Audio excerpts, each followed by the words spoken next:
자 계시다가 저리로서 산자와 죽은 자를 심판하러 오시리라. 성령을 믿사오며 거룩한 교회와 성도가 서로 교통하는 것과 죄를 사하여 주시는 것과 몸이 다히 사는 것과 영원히 사는 것을 믿사옵나이다. 아멘. 살아계신 하나님 아버지, 오늘도 하나님을 예배합니다. 이 예배 시간 가운데 하나님의 은혜와 그 자비 긍휼 베풀어 주시옵소서. 오직 하나님의 영광만 드러나는 그 귀한 시간 되게 인도하여 주시옵시고, 이 시간을 통하여서 오늘 우리가 살아갈 이유가 근거가 되게 인도하여 주시옵소서. 더욱 우리가 전도를 선포하였습니다. 하나님의 그 사명을 감당하고자 결단하였습니다. 그 가운데 우리의 열심 가운데 하나님의 열심히 일하여 주시옵소서. 성령 하나님께서 우리 공동체 가운데, 우리 마음들 가운데 그 감당할 새 힘을 허락하여 주시옵시고, 허락한 대로 충분히 능히 감당하는 우리 공동체 되게 인도하여 주시옵소서. 오늘을 살아갈 것을 또 구합니다. 말씀을 구합니다. 심령 가운데 그 갈급함으로 하나님의 나라를 구하오니, 이 구하는 것 가운데 하나님의 나라가 임하여서 하나님의 나라로 살아가는 우리 한 사람 한 사람, 우리 공동체 되게 인도하여 주시옵소서. 예수님의 이름으로 기도드렸사옵나이다. 아멘. 함께 찬송가 325장 찬양하시겠습니다. 새 찬송가 325장입니다. 예수가 함께 계시니 함께 찬양하시겠습니다.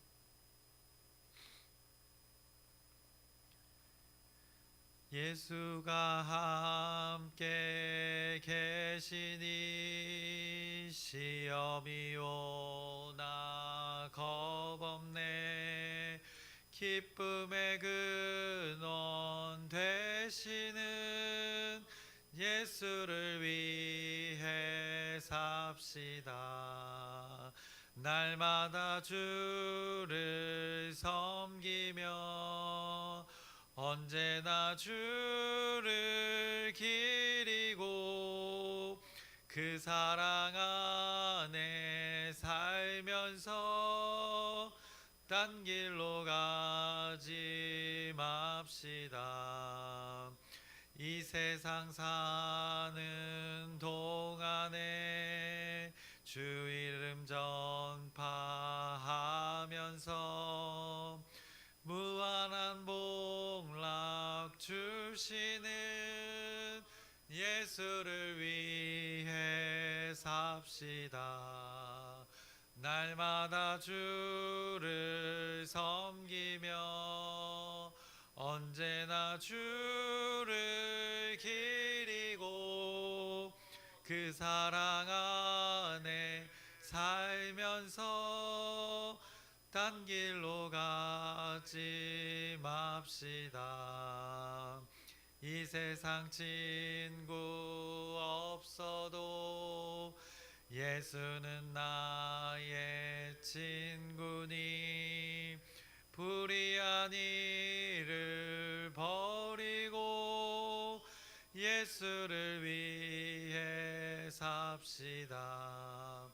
날마다 주를 섬기며 언제나 주를 기리고 그 사랑 안에 살면서 딴 길로 가지 맙시다.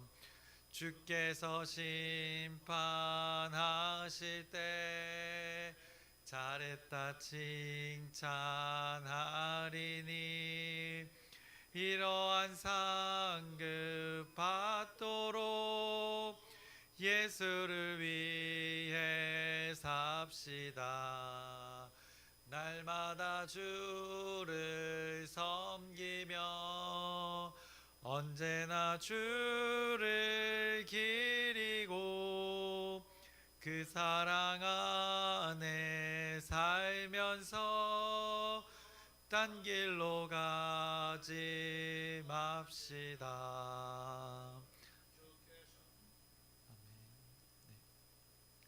오늘 함께 나누실 말씀은 마태복음 17장 9절부터 13절까지의 말씀 함께 나누겠습니다. 마태복음 17장 9절부터 13절까지의 말씀 함께 나누겠습니다. 요 앞에 17장 9절 이전의 앞절에 우리가 말씀을 잠깐 기억해 보자면 이 제자들이 변화산 사건이라 이렇게 불리우는 그 놀라운 신비 현장을 제자들이 경험을 했습니다. 그래서 예수님께서 특별히 이 제자 셋을 데리시고 산 위로 올라가셨다 말씀합니다. 그래서 그곳에서 예수님이 변화된 모습을 그들이 목격했고 그렇게 예수님이 경험하도록 했던 것입니다. 예수님이 그들 앞에서 변형되었다고 말씀합니다. 변모되었다 말씀합니다. 얼굴에서 빛이 났다고 하고 옷이 빛처럼 새하얗게 되는 일이 벌어졌다 말씀했습니다. 신비의 일이 벌어진 것입니다. 예수의 존재가 그냥 사람이 아니라 하나님의 신임을 나타내 주셨던 것입니다. 그뿐만이 아니라 그곳에 누가 있었는가? 이미 자신들의 조상이었던, 이미 죽었던, 어떻게 보면 죽지 않고 산채로 갔던 그 존재가 둘이 있었습니다. 모세와 엘리야를 그곳에서 목격하게 된 것입니다. 제자들은 살아있는 존재인데, 예수님도 살아있는 존재인데 그곳에서 어떻게 보면 이미 죽었던 모세를 만나게 되고 산채로 들림을 받았던 그 엘리야를 산 위에서 보게 된 것입니다. 그런데 두 존재 모세와 엘리야 우리가 나눴지만 죽어 장사 지낸 곳을 모르는 그 존재와 산채로 이 들림을 당해서 하나님 곁으로 갔던 그 존재, 그리고 예수님이 신비의 모습으로 변화된 것, 모두 신비의 공통점이 있는, 사람이 이룰 수 없고 사람이 받아들이기 어려운 그 신비의 일을 제자들이 목격했던 것입니다. 그 존재들을 마주했던 것입니다. 결국 이 놀라운 신비의 경험은 예수님 당신이 하나님의 신이라는 것을 제자 셋에게 나타내시고 경험케 했던 것입니다. 그 신비의 경험 속에서 또 제자들이 원했던 바가 있었습니다. 모세와 엘리야와 함께 그곳에 머물려고 했던 그 제자의 바람이 있었습니다. 그런데 그것을 하나님의 뜻 가운데는 그것을 뒤로하고 제자 셋과 예수님이 감당해야 될 것이 무엇인지 분명하게 확인시켜 주는 것을 그 신비의 장면 가운데 또 경험하게 했습니다. 그것이 우리가 오늘 본문 이전에 8절의 말씀입니다. 8절의 말씀을 보시면 제자들이 눈을 들고 보매 오직 예수 외에는 아무도 보이지 아니하더라라고 말씀했던 것입니다. 오직 예수님만을 바라보게 했던 그 경험을 이렇게 산 위에서 놀라운 신비 현상을 통해서 놀라운 사건임을 그들이 경험했는데 기억에 남는 것 무엇인가? 오직 예수만 바라봤음을 그들이 목격했음을 성경이 전하고 있습니다. 이 땅에서의 삶에서 결국 그들이 감당해야 될 것인데 그것을 감당할 때 무엇만을 바라봐야 하는지를 확실하게 인지시켰던 것입니다. 그래서 예수만 바라볼 것을, 그래서 그 앞전에는 자기 부인과 자기 십자가에 대해서 말씀하셨고 그것을 감당할 때 오직 예수만 바라보며 살아가라고 이 변화산 사건을 예수님이 경험케 했던 것입니다. 그리고 오늘 본문의 말씀입니다. 9절의 말씀을 보시면 그들이 산에서 내려올 때에 예수께서 명하여 이르시되 인자가 죽은 자 가운데서 살아나기 전에는 본 것을 아무에게도 이르지 말라 하시니라고 말씀합니다. 지금 이 변화선의 사건 이것을 말하지 말라 합니다. 그런데 이제 이들이 산 위에 있다가 산 아래로 내려오게 된 것입니다. 사실 이 앞전에서 변화선 사건, 이 산 위에서의 놀라운 신비의 경험입니다. 제자들이 산 위에서 이 놀라운 하나님 나라의 그 방향성을 경험한 것입니다. 그런데 이제 오늘 산 아래에서 그 방향성대로 살아가야 함을 말씀하기 이제 시작하신 것입니다. 그러면서 이것을 어떤 이 신비에 있었던 일들을 말하지 말라 말씀하신 것입니다. 그런데 이 상황 어떻습니까? 우리가 마태복음 5장 이후에 먼저 앞서 나눴듯이 마태복음 5장부터 나눴던 산 위에서의 그 가르침, 산상수훈, 그리고 나서 성경이 말했듯이 산 아래서의 그 산상수훈의 실제를 보여줬던 그 수많은 기적의 예수님의 사역과 아주 매우 비슷한 상황이 오늘 제자들 가운데 또 동일하게 벌어지고 있는 것입니다. 그래서 변화산 사건을 겪었던 그들이 이제는 산 위에서 그것을 경험했는데 이제 산 아래에서 무엇을 감당하는가? 자기 부인과 자기 십자가의 삶을 살아야 되는 것입니다. 오직 예수만을 바라보면서 그렇게 살아가야 되는데 이 놀라운 신비의 표적을 아무에게도 말하지 말라라고 말씀하신 것입니다. 왜냐? 그 밑에 산 아래 사람들이 늘 이런 표적을 구했기 때문이라는 것입니다. 만약 제자들이 이것을 경험한 것을 또 전하게 되면 그들은 또 자신들도 그런 경험을 하기 위해서 이 신비의 일에 집착할 것이 분명했기 때문에 예수님은 이 일들을 함구하고 비밀로 하고, 너희들은 이 확실한 증거를 경험했으니 그것을 감당하면서 이 확신을 가지고 오직 예수만을 바라보면서 산 아래서 살아가라라고 성경이, 예수님이 그렇게 말씀하고 계신 것입니다. 그러면서 제자들이 이런 말을 합니다. 10절에 제자들이 물어 이르되 그러면 어찌하여 서기관들이 엘리야가 먼저 와야 하리라 하나이까 라고 말씀하는 것입니다. 제자들이 이렇게 고백했던 것입니다. 이것을 우리말 버전으로 다시 보면, 그러자 제자들이 예수께 물었습니다. 그런데 왜 율법학자들은 엘리야가 먼저 와야 한다고 말하는 것입니까? 라고 그들과 이제 산 아래에서 함께 살아가야 될 텐데, 이들을 어떻게 보면 설득해야 될 그들의 사명이 있는 것인데, 그들이 이렇게 늘 주장했다는 것입니다. 늘 표적 같은 현상을 구하면서 보통 이런 말들을 한다는 것입니다. 예수님이 왜 그리스도가 아닌가? 왜냐하면 엘리야가 먼저 와야 그 후에 그리스도의 존재가 온다는 것입니다. 그런데 지금 엘리야의 존재가 오지 않지 않았냐라고 서기관들이 늘 주장했다는 것입니다. 그리스도의 존재가 오기 전에 엘리야의 존재가 와야 된다는 것입니다. 그들이 이것을 주장한다는 것입니다. 서기관들이 그냥 주장할 리가 없습니다. 성경을 근거로 주장하는 것인데, 말라기 선지자의 말을 근거로 그들이 주장했던 것입니다. 말라기 4장 5절부터 6절의 말씀을 보시면, 보라, 여호와의 크고 두려운 날이 이르기 전에 내가 선지자 엘리야를 너희에게 보내리니 그가 아버지의 마음을 자녀에게로 돌이키게 하고 자녀들의 마음을 그들의 아버지에게로 돌이키게 하리라. 돌이키지 아니하면 두렵건대 내가 와서 저주로 그 땅을 칠까 하노라 하시니라 라고, 이 말라기 선지자의 이 예언을 붙들고 그들이 계속 주장했던 바, 엘리야가 먼저 와야 그리스도의 존재가 오게 된다라고 말씀합니다. 여기에 담겨진 메시지, 결국 돌이킴의 메시지인 것입니다. 이것을 전할 어떤 한 사람이 온다는 것입니다. 근데 이 말라기 예언에 의하면 엘리야라고 표현되어진 것입니다. 그런데 이 예언의 말씀, 여기서 돌이킴을 외치는 자, 엘리야라고 불리는 자, 결론부터 말하자면 오늘 본문 13절에도 나오지만 침례 요한을 가리키는 말이 되는 것입니다. 그 엘리야가 그때 당시에 엘리야가 아니라 이 엘리야라고 표현된 자, 침례 요한을 이 말라기 선지자, 어떻게 보면 엘리야의 그 모습과 동일한 침례 요한을 가리켰던 말씀입니다. 죽지 않고서 살아서 하늘에 갔던 그 엘리야가 다시 온다는 말, 침례 요한을 가리켰던 이 말라기 선지자 예언의 말씀이었던 것입니다. 그래서 오늘 본문의 말씀 10절 이후에 11절부터 13절에 제자와 예수님의 그 대화를 보면 알 수 있습니다. 11절에 예수께서 대답하여 이르시되 엘리야가 과연 먼저 와서 모든 일을 회복하리라. 맞다, 그 말 맞다는 것입니다. 12절에 내가 너희에게 말하노니 엘리야가 이미 왔을 때, 이미 왔다는 것입니다. 그런데 사람들이 알지 못한다고 말하고 있습니다. 그런데 사람들이 임의로 대우하였도다 라고 말씀합니다. 그래서 예수님 당신을 인자라고 표현했는데, 인자도 이와 같이 그들에게 고난을 받으리라 하시니 그제서야 제자들이 예수께서 말씀하신 것이 침례 요한인 줄을 깨달으니라 라고, 그 말라기에 나왔던 그 엘리야의 존재가 누구인지, 돌이킴을 선포했던 예수 그리스도가 오기 전에 선포했던 존재가 침례 요한이었다는 것을 여기서 분명하게 예수님 입으로 그 인자가 선포하고 있는 것입니다. 그래서 이 모든 것이 받아들여지고 제자들이 받아졌다고, 예수님의 이 답변을 통해서 깨달아졌다고 성경이 증언하고 있습니다. 서기관들의 말들처럼 엘리야가 먼저 와서 회복에 대해서 전하고 회복이 이미 이루어지고 있다고 예수님도 동일하게 말씀합니다. 그런데 사람들이 알지 못하는 것이 있다는 것입니다. 그 존재를 자신들의 임의로 대우했다는 것입니다. 자신들의 임의로 그 말을 받아들였다는 것입니다.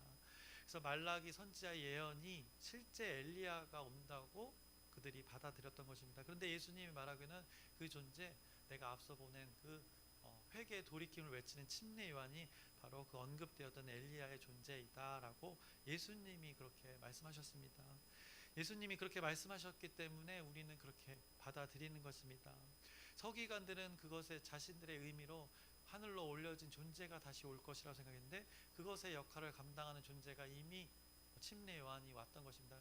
그 존재를 보면 그 존재가 엘리야임을 알았어야 되는데 사람의 생각으로 그 존재가 아니라고 부정했던 것입니다. 그러니 그 뒤에 왔던 예수 그리스도의 존재도 그들이 지금 무시하고 있다고, 거부하고 있다고 지금 말씀하고 있는 것입니다.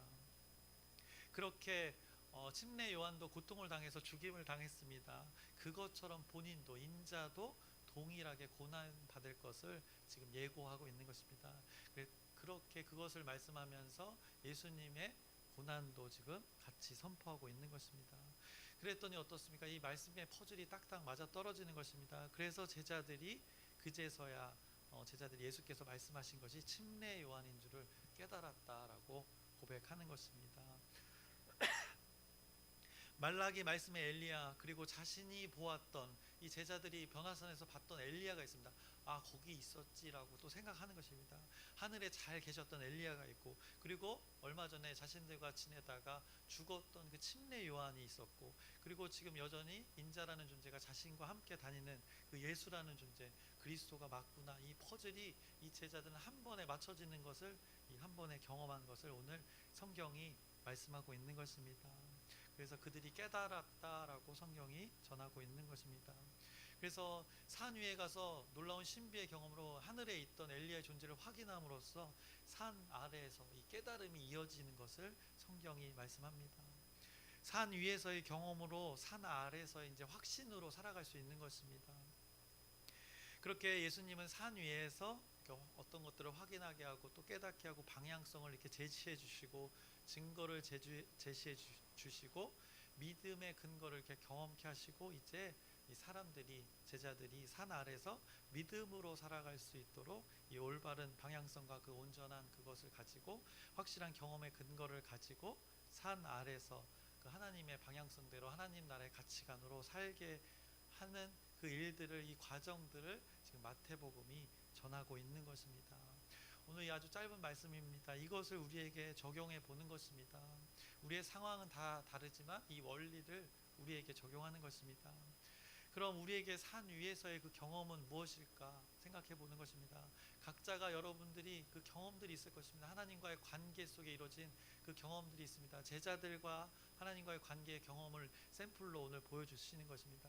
그것을 우리는 기억하고 예배로 사는 것이고, 또 우리의 모든 관계 속에서 그것을 경험을 가지고 그것을 녹여내는 것입니다. 하나님 나라의 가치관을 그 관계 속에 우리의 삶 가운데 녹여내는 것입니다. 그리고 어떻게 보면 그 산 위에서의 그 경험이 날마다 나누는 이 말씀이 되는 것입니다. 기록된 하나님의 말씀이 이 산 위에서의 경험이 될 수 있습니다. 왜냐하면 우리가 이 땅에서 살 때 근거로 삼는 것이 바로 이 기록된 성경의 말씀이기 때문입니다. 이 주어진 말씀을 근거로 우리가 기도하는 것이고, 또 찬양을 멜로디에 담아서, 박자에 담아서 찬양으로 고백하는 것입니다. 산 위에서의 그 하나님 나라의 그 방향성을, 이것을 가지고 근거, 기록된 말씀을 가지고 우리가 이 땅에서 예배하는 삶을 사는 것입니다.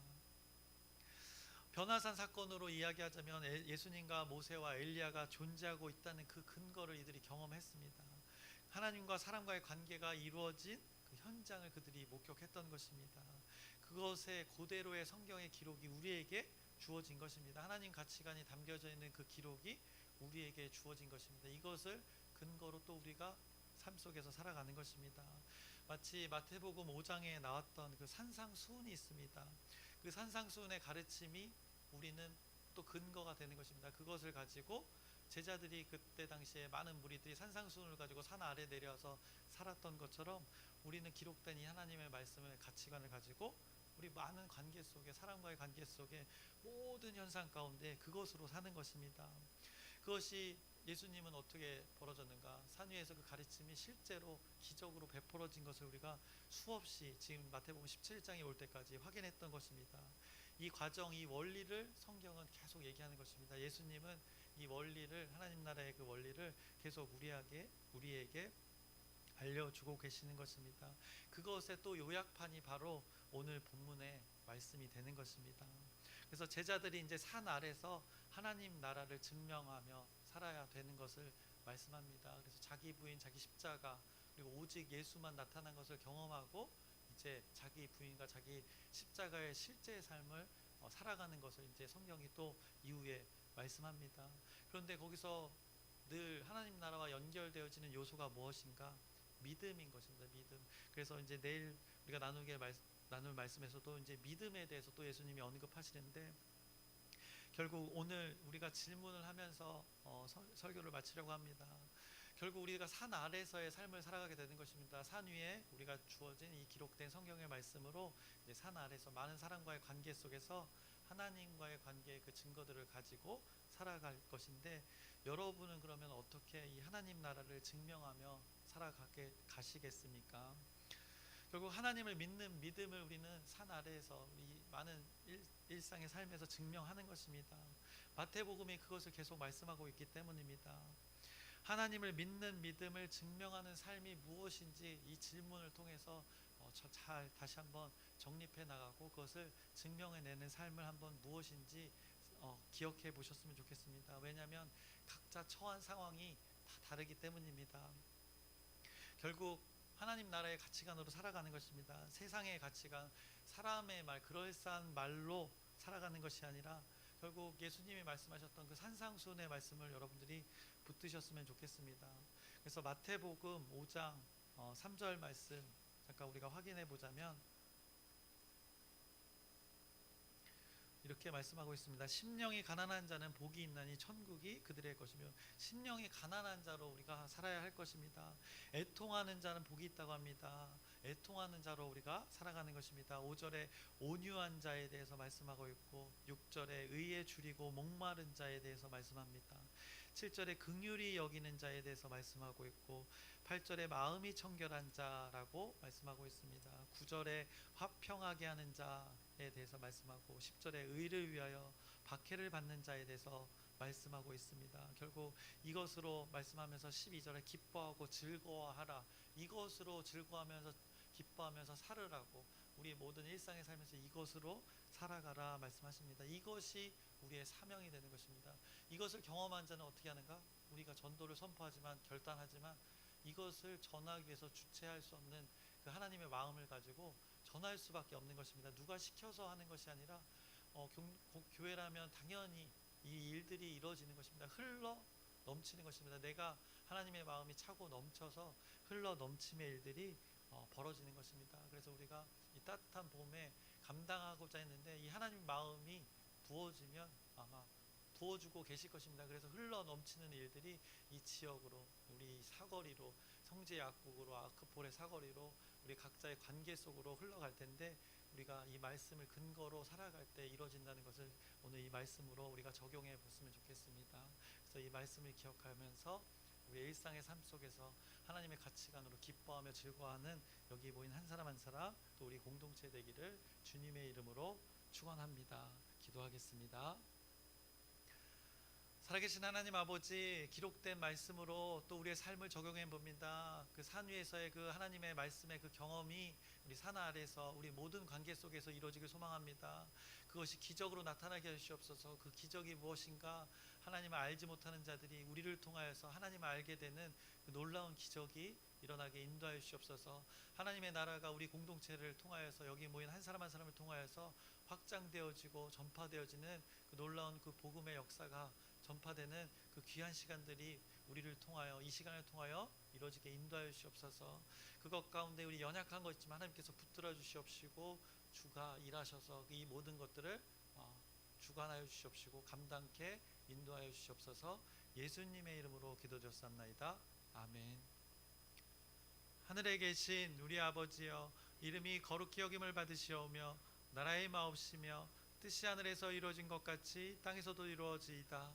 오늘날 우리에게 일용할 양식을 주옵시고 우리가 우리에게 죄 지은 자를 사하여 준 것 같이 우리의 죄를 사하여 주옵시고 우리를 시험에 들게 하지 마옵시고 다만 악에서 구하옵소서.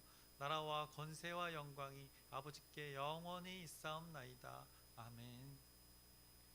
기도 제목 나누고 함께 기도하겠습니다. 우리 공동체 전체에게 준 기도 제목 변화를 위해서 기도해 주시고, 또 우리가 전도를 선포했습니다. 하나님의 일들이 우리 마음이 부어진 것입니다. 말씀을 주신 것입니다. 이것을 붙들고 차고 흘러 넘쳐서 우리 공동체가 잘 감당할 수 있도록 이를 위해서 기도 부탁드립니다. 그리고 오늘 말씀을 기억하셨으면 좋겠습니다. 제자들이 또 산 위에서의 그 경험이 산 아래에서 이루어지기를 예수님께서 원하셨습니다. 동일하게 우리의 일상의 삶 가운데 이 하나님 나라가 증거될 수 있도록